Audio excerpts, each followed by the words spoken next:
Welcome to A1 vlogs. ನಾನು ಸುಜಾತ. ಹೇಗಿದ್ದೀರಾ ಎಲ್ಲರೂ?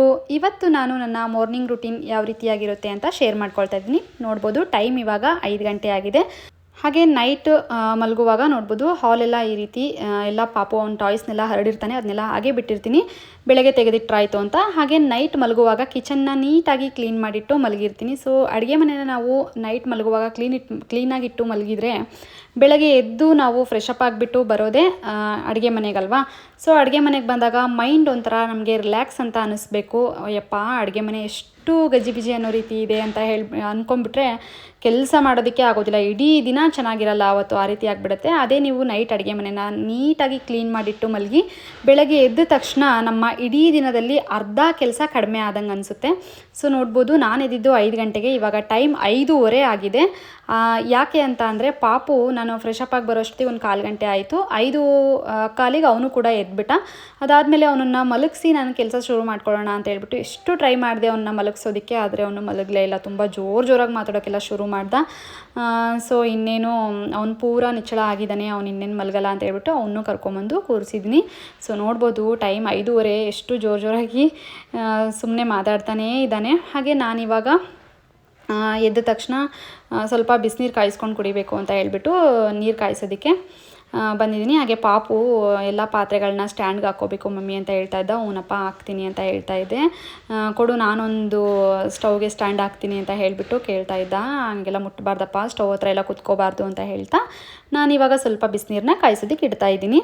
ಹಾಗೆ ಪಾಪುಗೂ ಕೂಡ ನಾನು ಬೆಳಗ್ಗೆ ಎದ್ದ ತಕ್ಷಣ ನೀರು ಕೊಡ್ತೀನಿ, ಆದರೆ ಅವನಿಗೆ ನಾನು ತಣ್ಣೀರು ಕೊಡ್ತೀನಿ. ನಾನು ಸ್ವಲ್ಪ ಉಗುರು ಬೆಚ್ಚಗಿನ ನೀರನ್ನ ಕುಡಿತೀನಿ. ನಾನು ಮೊದಲೇ ಸ್ವಲ್ಪ ವೀಕ್ ಇರೋದ್ರಿಂದ ಹಾಗಾಗಿ ನಾನು ಉಗುರು ಬೆಚ್ಚಗಿನ ನೀರನ್ನು ಕುಡಿತೀನಿ. ಬೆಳಗ್ಗೆ ಎದ್ದ ತಕ್ಷಣ ಒಂದು ಗ್ಲಾಸ್ ನೀರನ್ನು ಕುಡಿಯೋ ಹವ್ಯಾಸನ ಎಲ್ಲರೂ ಇಟ್ಕೊಳ್ಳಿ.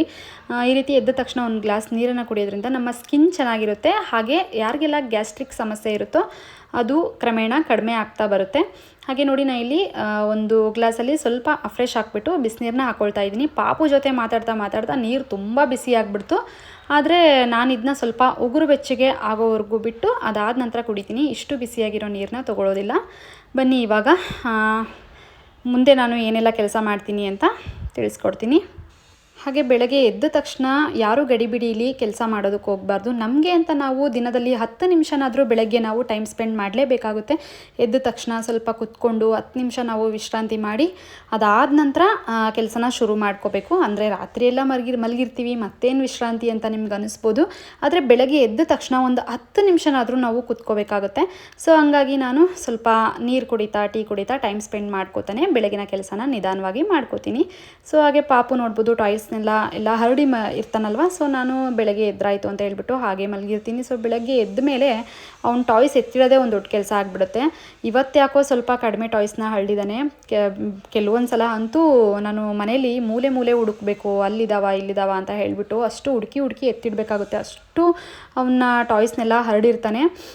ಸೊ ಇತ್ತೀಚೆಗೆ ಸ್ವಲ್ಪ ಎಲ್ಲ ಅವನ ಕೆಲಸ ಅವನೇ ಮಾಡ್ಕೋತಾ ಇದ್ದಾನೆ, ಎಲ್ಲ ಅರ್ಥ ಆಗ್ತಾ ಇದೆ ಅವನಿಗೆ. ಕೆಲವೊಂದು ಸಲ ಅವನೇ ಎಲ್ಲ ಎತ್ತಿಟ್ಬಿಟ್ಟು ಮಲಗ್ತಾನೆ. ಸೊ ಕೆಲವೊಂದು ಸಲ ಈ ರೀತಿಯಾಗಿ ಬಿಡ್ತಾನೆ ಅಷ್ಟೇ. ಅದಾದ ನಂತರ ಒಂದು ಕಡೆಯಿಂದ ಎಲ್ಲ ಕಸ ಗುಡಿಸ್ಕೊಂಡು ಬರ್ತೀನಿ. ಅದಾದ ನಂತರ ಕಸ ಗುಡಿಸಿ ನೆಕ್ಸ್ಟು ಸ್ವಲ್ಪ ಟೀ ಮಾಡಿಕೊಂಡು ಕುಡಿತೀನಿ. ಹಾಗೆ ಪಾಪು ಇವತ್ತು ನನ್ನ ಜೊತೆನೇ ಬೇಗ ಎದ್ದಿರೋದ್ರಿಂದ ಕೆಲಸ ಅಂತೂ ತುಂಬಾ ನಿಧಾನಕ್ಕೆ ಆಗ್ತಾ ಇದೆ ಅಂತಲೇ ಹೇಳ್ಬೋದು. ಯಾಕಂದರೆ ಅಷ್ಟು ಕಾಡಿಸ್ತಿರ್ತಾನೆ, ತುಂಬ ತರಲೆಗಳನ್ನೆಲ್ಲ ಮಾಡ್ತಾ ಇರ್ತಾನೆ. ಸೊ ಅವನು ಹಂಗಾಗಿ ನೋಡ್ಬೋದು ನೀವೇ ಬರ್ತಾ ಅವನು ಎಷ್ಟು ತರಲೆ ಮಾಡ್ತಾನೆ ಅಂತ ವಿಡಿಯೋನ ಸ್ಕಿಪ್ ಮಾಡಿದೆ ನೋಡಿ. ಎಲ್ಲ ಅವನು ಏನೇನು ತರಲೆ ಮಾಡ್ತಾನೆ ಅಂತ ಗೊತ್ತಾಗುತ್ತೆ ನಿಮಗೂ ಕೂಡ. ಹಾಗೆ ಇವಾಗ ಮನೆ ಒಳಗಡೆ ಎಲ್ಲ ಕ್ಲೀನ್ ಮಾಡಿಬಿಟ್ಟು ಇವಾಗ ಹೊರಗಡೆ ಕ್ಲೀನ್ ಮಾಡೋದಕ್ಕೆ ಬಂದಿದ್ದೀನಿ. ಹಿರಿಯರು ಹೇಳೋ ಪ್ರಕಾರ ಫಸ್ಟು ಬೆಳಗ್ಗೆ ಎದ್ದ ತಕ್ಷಣ ನಾವು ಫ್ರೆಶ್ ಅಪ್ ಆಗಿಬಿಟ್ಟು ಮನೆ ಹೊರಗಡೆ ಫಸ್ಟು ಕ್ಲೀನ್ ಮಾಡಿ ಬಾಗಿಲನ್ನೆಲ್ಲ ತೊಳೆದು ಅರಿಶಿನ ಕುಂಕುಮ ಹಚ್ಚಿ ರಂಗೋಲಿ ಹಾಕಿ ಅದಾದ ನಂತರ ಮನೆ ಒಳಗಡೆ ಕ್ಲೀನ್ ಮಾಡಬೇಕಂತೆ. ಆದರೆ ನಾನು ಕೂಡ ಫಸ್ಟು ಮನೆ ಹೊರಗಡೆ ಕ್ಲೀನ್ ಮಾಡಿ ಅದಾದ ನಂತರ ಒಳಗಡೆ ಕ್ಲೀನ್ ಮಾಡ್ತಾಯಿದ್ದೆ. ಇವಾಗ ನಾನು ಕೂಡ ಆ ಪದ್ಧತಿನ ಸ್ವಲ್ಪ ಬಿಟ್ಟಿದ್ದೀನಿ ಅಂತಲೇ ಹೇಳ್ಬೋದು. ಹಾಗೆ ನಮ್ಮ ಚಾನಲ್ಗೆ ಇನ್ನೂ ಯಾರಾದರೂ ಹೊಸಬ್ರಾಗಿದ್ದರೆ ನಮ್ಮ ಚಾನಲ್ನ ಸಬ್ಸ್ಕ್ರೈಬ್ ಮಾಡ್ಕೊಳ್ದೇ ನೋಡ್ತಾ ಇದ್ದೀರಾ ಅಂದರೆ ಪ್ಲೀಸ್ ಸಬ್ಸ್ಕ್ರೈಬ್ ಮಾಡ್ಕೊಂಡು ನೋಡಿ, ಸಪೋರ್ಟ್ ಮಾಡಿ ಅಂತ ಕೇಳ್ತಾ ಇದ್ದೀನಿ. ಹಾಗೆ ವಿಡಿಯೋ ಇಷ್ಟ ಆದರೆ ಒಂದು ಲೈಕ್ ಮಾಡಿ, ನಿಮ್ಮ ಫ್ರೆಂಡ್ಸ್ ಆ್ಯಂಡ್ ಫ್ಯಾಮಿಲಿಗೆಲ್ಲ ವಿಡಿಯೋನ ಶೇರ್ ಮಾಡಿ. ಹಾಗೆ ನಿಮ್ಮ ಅನಿಸಿಕೆನ ಕಮೆಂಟ್ ಬಾಕ್ಸಲ್ಲಿ ತಿಳಿಸೋದನ್ನು ಮಾತ್ರ ಮರಿಬೇಡಿ.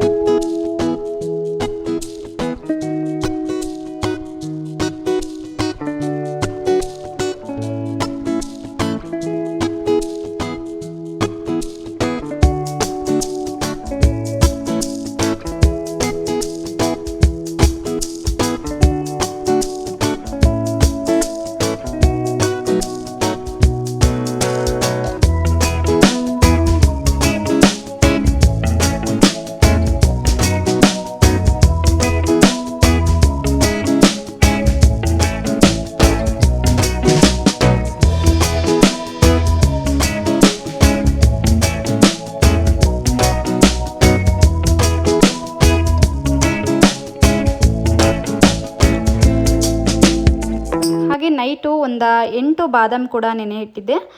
ಸೊ ಇವಾಗ ಅದನ್ನೆಲ್ಲ ಬಿಡಿಸ್ಬಿಟ್ಟು ತಿನ್ನಬೇಕು. ಹಾಗೆ ಇಲ್ಲಿ ಒಂದು ಕಡೆ ಹಾಲು ಕಾಯಿಸೋದಕ್ಕೆ ಇಟ್ಟಿದ್ದೀನಿ, ಇನ್ನೊಂದು ಕಡೆ ಟೀ ಮಾಡೋದಕ್ಕೆ ಕೂಡ ಇಟ್ಟಿದ್ದೀನಿ.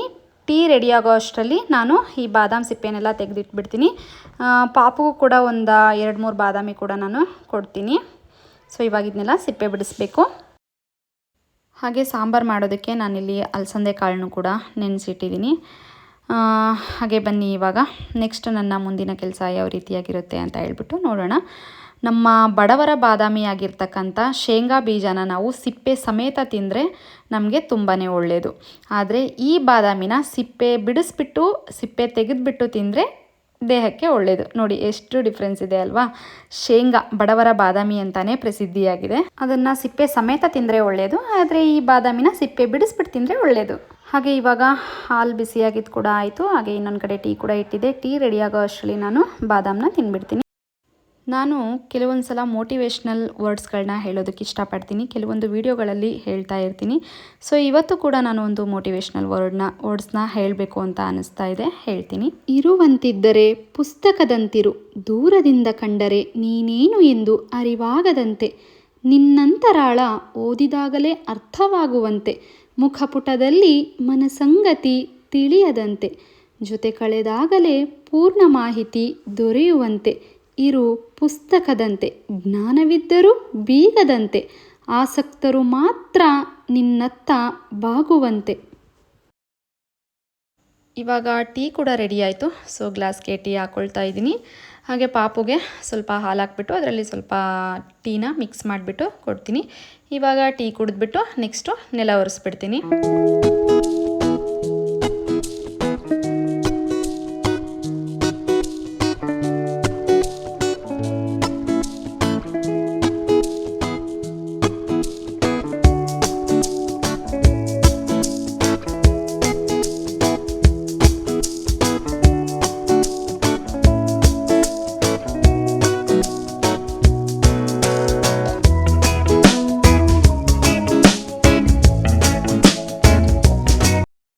ನೋಡಿ ನೆಲ ಒರೆಸ್ತಾ ಇದ್ದೀನಿ. ನನ್ನ ಮಗ ಎಷ್ಟು ಓಡಾಡ್ತಿದ್ದಾನೆ ಅಂತ.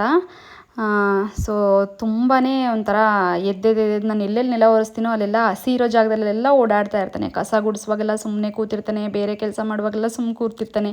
ನಾನು ಯಾವಾಗ ನೆಲ ಒರೆಸೋಕ್ಕೆ ಶುರು ಮಾಡ್ತೀನೋ ಆವಾಗ ಈ ರೀತಿ ಏನಂತಾರೆ ತರಲೆಗಳನ್ನೆಲ್ಲ ಮಾಡೋದಕ್ಕೆ ಶುರು ಮಾಡ್ತಾನೆ. ಸೊ ನೋಡ್ಬೋದು ಸೈಕಲ್ ತೊಗೊಂಡು ಬಂದಿದ್ದಾನೆ ಇವಾಗ. ಅವನು ಓಡಾಡಿ ಸಾಕಾಯಿತು ಅಂತ ಹೇಳಿಬಿಟ್ಟು, ಆಯಿತು ಹೊರಗಡೆ ಹೋಗಿ ಸೈಕಲ್ ಆಟ ಆಡ್ಕೊ ನೀನು, ಇಲ್ಲ ಅಂದರೆ ನಾನು ನೆಲ ಒರೆಸೋವರೆಗೂ ನೀನು ಒಂದು ಕಡೆ ಸುಮ್ಮನೆ ಕುತ್ಕೊಂಡಿರು ಅಂತ ಹೇಳಿದರೆ, ಇಲ್ಲ ನಾನು ಓಡಾಡ್ತೀನಿ ಅಂತ ಹೇಳ್ಬಿಟ್ಟು ಯಾವ ರೀತಿ ಓಡಾಡ್ತಾ ಇದ್ದಾನೆ ಅಂತ. ನಿಮ್ಮ ಮನೇಲೂ ಈ ರೀತಿ ಯಾರಾದರೂ ನೆಲ ಒರೆಸುವಾಗ ಓಡಾಡೋರಿದ್ದರೆ ಕಮೆಂಟ್ ಮಾಡಿ. ಹಾಗೆ ನೋಡಿ ಹೊರಗಡೆ ಎಲ್ಲ ಕ್ಲೀನ್ ಮಾಡಿದಾದಮೇಲೆ ನಾನು ನೀರು ಹಾಕಿರಲಿಲ್ಲ ಅಂಗಳಕ್ಕೆ. ಇವಾಗ ನೀರನ್ನು ಚಿಮ್ಕಿಸ್ತಾ ಇದ್ದೀನಿ. ಸೊ ಅಲ್ಲೂ ಕೂಡ ಅಷ್ಟೇ, ನಾನು ನೀರು ಹಾಕ್ತೀನಿ ಅಂಗಳಕ್ಕೆ ಅಂತ ಹೇಳಿಬಿಟ್ಟು ಅವನು ಕೂಡ ನೀರು ಹಾಕ್ತಾ ಇದ್ದಾನೆ. ಸೊ ಕೆಲವೊಂದು ಸಲ ಖುಷಿ ಅನಿಸುತ್ತೆ, ಕೆಲಸನ ಕೇಳಿ ಮಾಡ್ತಾನೆ ನನ್ನ ಮಗ ಅಂತ ಹೇಳಿಬಿಟ್ಟು. ಆದರೆ ಬೆಳೀತಾ ಬೆಳೀತಾ ನಾವೇ ಆಗಲಿ ಕೂಡ ಒಂದು ಏಜಲ್ಲಿ ಅದು ಹೆಂಗೆ ಅನಿಸುತ್ತೆ ಅಂದರೆ, ಕೆಲಸ ಮಾಡ್ತಾ ನಮ್ಮಮ್ಮನೇ ಕೆಲವೊಂದು ಸಲ ಕೆಲಸ ಹೇಳಿದಾಗ ಸಮ್ಟೈಮ್ಸ್ ಮಾಡ್ತಿದ್ದೆ, ಕೆಲವೊಂದು ಸಲ ನಾನು ಮಾಡಲ್ಲ ಹೋಗು ಅಂತ ಹೇಳ್ಬಿಟ್ಟು ಹೋಗ್ತಿದ್ದೆ. ಸೊ ಆ ರೀತಿ ನೆನೆಸ್ಕೊಂಡ್ಬಿಟ್ರೆ, ಸೊ ನೋಡಿ ಚಿಕ್ಕವರಿರುವಾಗ ಯಾವ ರೀತಿ ಕೇಳಿ ಕೆಲಸ ಮಾಡ್ತೀವಿ, ಬರ್ತಾ ಕೆಲಸ ಮಾಡೋದಕ್ಕೆ ಇಷ್ಟ ಇರಲ್ಲ ಕೆಲವೊಂದು ಸಲ ಆ ರೀತಿ. ಹಾಗೆ ಬೆಳಗ್ಗೆ ಎದ್ದ ತಕ್ಷಣ ಪಕ್ಷಿಗಳ ವಾಯ್ಸ್ ನೋಡಿ ಏನು ಚೆನ್ನಾಗಿ ಕೇಳಿಸ್ತಾ ಇರುತ್ತೆ ಅಲ್ವಾ. ಸೊ ನ್ಯಾಚುರಲ್ ಆಗಿ ಕೇಳಿಸ್ಕೊಳ್ಳಿ.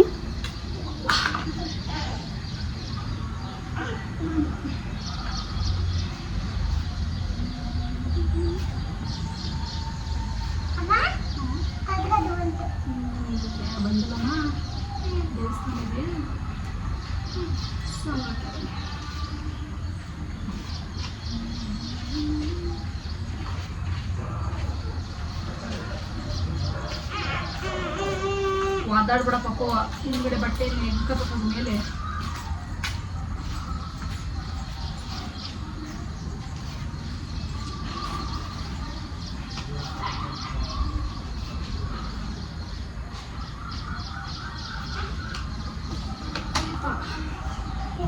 ಮಂಡಕ್ಕಿ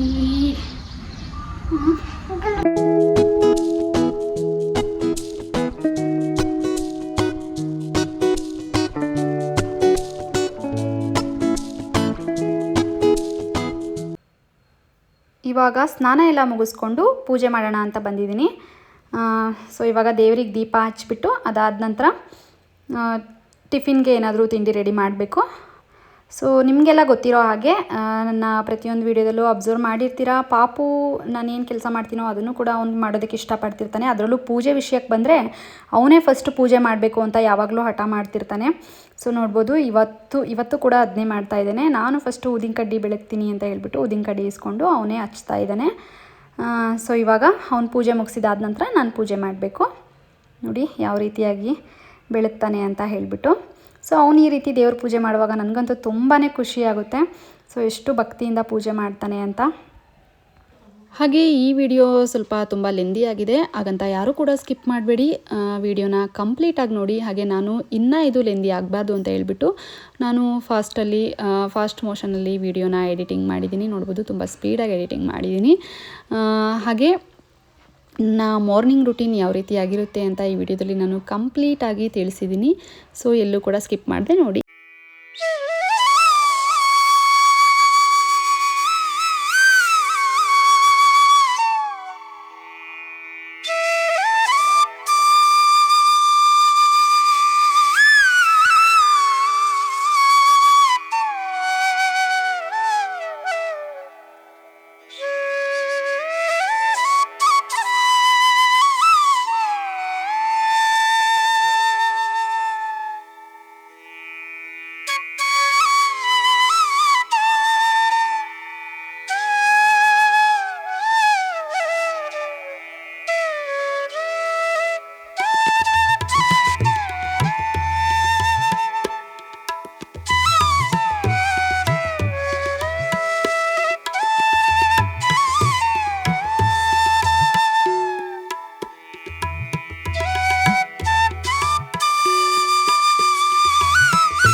ಹಾಗೆ ಇವತ್ತಿನ ಪೂಜೆ ಈ ರೀತಿಯಾಗಿ ಮಾಡಿದ್ದೀನಿ. ಹಾಗೆ ಇನ್ನೂ ಯಾರಾದರೂ ನಮ್ಮ ಚಾನಲ್ನ ಸಬ್ಸ್ಕ್ರೈಬ್ ಮಾಡ್ಕೊಳ್ಳದೆ ನೋಡ್ತಾ ಇದ್ದರೆ ಪ್ಲೀಸ್ ಸಬ್ಸ್ಕ್ರೈಬ್ ಮಾಡ್ಕೊಂಡು ನೋಡಿ. ಹಾಗೆ ವಿಡಿಯೋ ಇಷ್ಟ ಆದರೆ ಒಂದು ಲೈಕ್ ಮಾಡೋದನ್ನು ಮಾತ್ರ ಮರಿಬೇಡಿ. ಹಾಗೆ ಇವಾಗ ನಾನು ಬ್ರೇಕ್ಫಾಸ್ಟ್ಗೆ ಮೊಸರನ್ನ ಮಾಡೋಣ ಅಂತ ಹೇಳ್ಬಿಟ್ಟು ಮಾಡ್ತಾಯಿದ್ದೀನಿ. ನಾನು ಯಾವ ರೀತಿ ಮೊಸರನ್ನ ಮಾಡ್ತೀನಿ ಅಂತ ಇವತ್ತು ನಿಮಗೆ ತಿಳಿಸ್ತೀನಿ. ಸೊ ನಾನಿಲ್ಲಿ ಸ್ಟವ್ ಮೇಲೆ ಒಂದು ಬಾಣಲಿನ ಇಟ್ಕೊಂಡು ಅದರಲ್ಲಿ ಸ್ವಲ್ಪ 1-2 ಸ್ಪೂನಷ್ಟು ಕುಕಿಂಗ್ ಆಯಿಲ್ನ ಹಾಕ್ಕೊಂಡು ಆಯಿಲ್ ಬಿಸಿ ಆದ ನಂತರ ಸ್ವಲ್ಪ ಸಾಸಿವೆ, ಸ್ವಲ್ಪ ಜೀರಿಗೆ, ಹಾಗೆ 1 ಸ್ಪೂನಷ್ಟು ಉದ್ದಿನಬೇಳೆ, ಹಾಗೆ 1 ಸ್ಪೂನ್ ಕಡಲೆಬೇಳೆ ಹಾಕಿಬಿಟ್ಟು ಇದನ್ನ ಸ್ವಲ್ಪ ಹೊತ್ತು ಈ ರೀತಿ ಫ್ರೈ ಮಾಡ್ಕೋತೀನಿ. ಸೊ ಅದಾದ ನಂತರ ಸ್ವಲ್ಪ ಕರಿಬೇವನ್ನು ಹಾಕ್ಕೊಳ್ತಾ ಇದ್ದೀನಿ. ಕರಿಬೇವನ್ನು ಹಾಕಿದ ನಂತರ 2 ಹಸಿಮೆಣ್ಸಿನ್ಕಾಯಿನ ಈ ರೀತಿ ಉದ್ದುದ್ದಾಗಿ ಕಟ್ ಮಾಡಿಬಿಟ್ಟು ಹಾಕ್ಕೊಳ್ತಾ ಇದ್ದೀನಿ. ಸೊ ಪಾಪುಗೆ ಖಾರ ಅನಿಸಿದರೆ ಅವ್ನು ತೆಗೆದಿಟ್ಟು ತಿಂತಾನೆ ಅಂತ ಹೇಳಿಬಿಟ್ಟು. ಹಾಗೆ 1 ಮೀಡಿಯಮ್ ಸೈಜ್ ಈರುಳ್ಳಿನ ಈ ರೀತಿಯಾಗಿ ಕಟ್ ಮಾಡ್ಕೊಂಡಿದ್ದೆ. ಸೊ ಸಣ್ಣದಾಗಿ ಕಟ್ ಮಾಡಿಬಿಟ್ಟು ಅದನ್ನ ಇವಾಗ ಹಾಕ್ಕೊಂಡು ಊರಿನ ಮೀಡಿಯಮ್ ಫ್ಲೇಮಲ್ಲಿ ಇಟ್ಕೊಂಡು ಇದನ್ನ ಫ್ರೈ ಮಾಡ್ಕೊಳ್ತಾ ಇದ್ದೀನಿ. ಹಾಗೆ ಇವಾಗ ಫೈನಲಾಗಿ ಸ್ವಲ್ಪ ಉಪ್ಪನ್ನು ಸೇರಿಸ್ತಾ ಇದ್ದೀನಿ. ಮೊಸರನ್ನಕ್ಕೆ ಈರುಳ್ಳಿನ ಜಾಸ್ತಿ ಬೇಯಿಸಬಾರ್ದು, ಒಂದು ಅರ್ಧಂಬರ್ಧ ಈರುಳ್ಳಿ ಬೆಂದರೆ ಸಾಕಾಗುತ್ತೆ. ಸೊ ನೋಡ್ಬೋದು ಇವಾಗ ರೈಸ್ನ ಮೊದಲೇ ರೆಡಿ ಮಾಡಿ ಇಟ್ಕೊಂಡಿದ್ದೆ. ಇವಾಗ ರೈಸ್ನ ಹಾಕಿಬಿಟ್ಟು ಚೆನ್ನಾಗಿ ಇದನ್ನ ಮಿಕ್ಸ್ ಮಾಡ್ತಾಯಿದ್ದೀನಿ. ಸೊ ಇವಾಗ ನಾವು ಈ ರೈಸ್ನ ಒಂದು 5 ನಿಮಿಷ ಸ್ವಲ್ಪ ತಣ್ಣಗಾಗೋದಕ್ಕೆ ಬಿಟ್ಟಿದೆ. ಅದಾದ ನಂತರ ಇದಕ್ಕೆ 1 ಬೌಲ್ನಷ್ಟು ಮೊಸರು ಹಾಕ್ಕೊಳ್ತಾ ಇದ್ದೀನಿ, ಒಂದು ಚಿಕ್ಕ ಬೌಲ್ನಷ್ಟು, ಯಾಕಂದರೆ ಪಾಪು ನಾನು ಇಬ್ಬರೇ ಅಲ್ವಾ, ಹಾಗಾಗಿ ಸ್ವಲ್ಪನೇ ಮಾಡ್ಕೊಳ್ತಾ ಇದ್ದೀನಿ. ಹಾಗೆ ಇವಾಗ ಮೊಸರನ್ನ ಅನ್ನ ಸ್ವಲ್ಪ ತಣ್ಣಗಾದ್ಮೇಲೆ ಹಾಕಿದ್ದೀನಿ. ಹಾಗೆ ಇವಾಗ ಇನ್ನೂ ಸ್ವಲ್ಪ ಮೊಸರು ಬೇಕು ಅನ್ನಿಸ್ತಾ ಇತ್ತು, ಹಾಗಾಗಿ ಇನ್ನೂ ಸ್ವಲ್ಪ ಮೊಸರು ಹಾಕ್ತಾಯಿದ್ದೀನಿ. ಒಂದು ಹೇಳಬೇಕು ಅಂದರೆ ನಾನು ಮೊಸರು ತಿಂತಾ ಇರಲಿಲ್ಲ. ನಾನು ಚಿಕ್ಕವಳಿದ್ದಾಗಿಂದನೂ ಅಷ್ಟೇ ಮೊಸರು ಅಂದರೆ ನನಗೆ ಆಗ್ತಾ ಇರಲಿಲ್ಲ. ಅದೇನೇನೋ ಮೊಸರು ತಿನ್ನಬೇಕು ಅಂದರೆ ಕಣ್ಣು ಮುಚ್ಕೊಂಡು ಬೇಗ ತಿಂದ್ಬಿಟ್ಟು ನೀರು ಕುಡಿತಾ ಇದ್ದೆ, ಆ ರೀತಿ ಮಾಡ್ತಾಯಿದ್ದೆ. ಸೊ ಇವಾಗ ಮೊಸರು ತಿನ್ನೋದನ್ನು ಕೂಡ ರೂಢಿ ಮಾಡ್ಕೊಳ್ತಾ ಇದ್ದೀನಿ. ರೂಢಿ ಆಗಿದೆ ಸ್ವಲ್ಪ ತಕ್ಕ ಮಟ್ಟಿಗೆ. ಹಾಗೆ ನೋಡಿ ಇವಾಗ ಇದಕ್ಕೆ ಸ್ವಲ್ಪ ಹಾಲನ್ನು ಸೇರಿಸ್ತಾ ಇದ್ದೀನಿ. ಸ್ವಲ್ಪ ಹಾಲನ್ನ ಮೊಸರಿನ ಜೊತೆ ಸೇರಿಸೋದ್ರಿಂದ ಸ್ವಲ್ಪ ರುಚಿ ಚೆನ್ನಾಗಿ ಬರುತ್ತೆ. ಹಾಗೆ ಮೊಸರು ಏನಾದರೂ ಹುಳಿ ಇದ್ದರೂ ಕೂಡ ಹಾಲು ಸೇರಿಸಿ ಕರೆಕ್ಟ್ ಆಗಿಬಿಡುತ್ತೆ. ಆದರೆ ಇಲ್ಲಿ ಫ್ರೆಶ್ ಮೊಸರು ತೊಗೊಂಡಿದ್ದೀನಿ, ಹುಳಿ ಏನಿಲ್ಲ, ಆದರೂ ಸ್ವಲ್ಪ ರುಚಿ ಚೆನ್ನಾಗಿ ಸಿಗಲಿ ಅಂತ ಹಾಲು ಹಾಕಿದ್ದೆ. ಹಾಗೆ ಇನ್ನೂ ಗಟ್ಟಿ ಅನ್ನಿಸ್ತಾ ಇತ್ತು, ಹಾಗಾಗಿ ನಾನು ಸ್ವಲ್ಪ ನೀರನ್ನು ಆ್ಯಡ್ ಮಾಡಿಕೊಂಡು ಸ್ವಲ್ಪ ನೀರನ್ನು ಹಾಕಿ ಮಿಕ್ಸ್ ಮಾಡಿದ್ದೀನಿ. ಹಾಗೆ ಫೈನಲಾಗಿ ಸ್ವಲ್ಪ ಕೊತ್ತಂಬರಿ ಸೊಪ್ಪನ್ನು ಈ ರೀತಿ ಕಟ್ ಮಾಡಿಬಿಟ್ಟು ಹಾಕಿದ್ದೀನಿ. ಅದಾದ ನಂತರ ಫೈನಲಾಗಿ ಮೊಸರನ್ನ ರೆಡಿ ಆಯಿತು. ಆನಂತರ ಪಾಪುಗೆ ನಾನು ಫಸ್ಟು ಟಿಫಿನ್ ಮಾಡಿಸೋಣ ಅಂತ ಹೇಳ್ಬಿಟ್ಟು ಬಂದಿದ್ದೀನಿ. ಹೊರಗಡೆ ಅಂತೂ ಸಿಕ್ಕಾಪಟ್ಟೆ ಮಳೆ ಮೋಡ ಆಗಿಬಿಟ್ಟಿದೆ, ಒಂಥರ ಮಳೆ ಬರೋ ರೀತಿ ಆಗಿತ್ತು, ಆದರೆ ಅಷ್ಟೇನು ಮಳೆ ಬರಲಿಲ್ಲ. ಹಾಗೆ ಇವಾಗ ಪಾಪುಗೆ ತಿನ್ನಿಸ್ತಾ ಇದ್ದೀನಿ, ಬ್ರೇಕ್ಫಾಸ್ಟ್ ಮಾಡಿಸ್ತಾ ಇದ್ದೀನಿ. ಸೊ ಊಟ ಮಾಡುವಾಗಂತೂ ತುಂಬಾ ಮಾತಾಡ್ತಾನೆ ನನ್ನ ಮಗ. ಅಂದರೆ ಅವನು ಏನಾದರೂ ಹೇಳಿ ಫಸ್ಟು ತಪ್ಪಿಸ್ಕೋಬೇಕು ಕೆಲವೊಂದು ಸಲ ಊಟ ಮಾಡೋದ್ರಿಂದ, ಆ ರೀತಿಯಾಗಿ ಮಾಡ್ತಾ ಇರ್ತಾನೆ. ನಾನು ಹ್ಞೂ ಆಯಿತು ಆಯಿತು ಆಯಿತು ಅಂತ ಹೇಳ್ತಾನೆ. ಅವನಿಗೆ ಹೆಂಗೋ ಮರೆಸಿ ಊಟ ಮಾಡಿಸ್ತಾ ಇರ್ತೀನಿ. ಸೊ ಒಂದತ್ರ ಅಂತೂ ಕೂತ್ಕೊಂಡು ಸುಮ್ಮನೆ ಊಟ ಮಾಡೋದಿಲ್ಲ, ಫುಲ್ಲು ಆಟ ಆಡ್ಕೋತಾ ಊಟ ಮಾಡ್ತಾ ಇರ್ತಾನೆ. ಸೊ ಸೂಪರಾಗಿದೆ ಅಂತ ಹೇಳ್ತಾ ಇದ್ದಾನೆ. ಬಟ್ ಆದರೆ ಅವನಿಗೆ ಸೂಪರಾಗಿದೆ ಅಂತ ಹೇಳ್ಬಿಟ್ಟು ಬೆರಳನ್ನ ಯಾವ ರೀತಿ ತೋರಿಸ್ಬೇಕು ಅಂತ ಗೊತ್ತಾಗ್ತಾ ಇರಲಿಲ್ಲ. ಇಷ್ಟು ನನ್ನ ಮಾರ್ನಿಂಗ್ ರುಟೀನ್ ಆಗಿದೆ. ಸೊ ಇವತ್ತಿನ ಈ ಒಂದು ವಿಡಿಯೋ ನಿಮಗೆ ಇಷ್ಟ ಆದರೆ ಪ್ಲೀಸ್ ಲೈಕ್ ಮಾಡೋದನ್ನು ಮಾತ್ರ ಮರಿಬೇಡಿ. ಹಾಗೆ ನಮ್ಮ ಚಾನಲ್ಗೆ ನೀವು ಯಾರಾದರೂ ಹೊಸಬ್ರಾಗಿದ್ದರೆ ಮತ್ತೆ ಹೇಳ್ತಾ ಇದ್ದೀನಿ, ಪ್ಲೀಸ್ ಸಬ್ಸ್ಕ್ರೈಬ್ ಮಾಡಿಕೊಂಡು ಸಪೋರ್ಟ್ ಮಾಡಿ. ಹಾಗೆ ನಮ್ಮ ವಿಡಿಯೋನ ನಿಮ್ಮ ಫ್ರೆಂಡ್ಸ್ ಆ್ಯಂಡ್ ಫ್ಯಾಮಿಲಿಗೆಲ್ಲ ಶೇರ್ ಮಾಡಿ. ಹಾಗೆ ನಾನು ಮತ್ತೆ ಸಿಗ್ತೀನಿ ಮುಂದಿನ ಒಂದು ಹೊಸ ವಿಡಿಯೋ ಜೊತೆ. Thank you for watching. Thank you.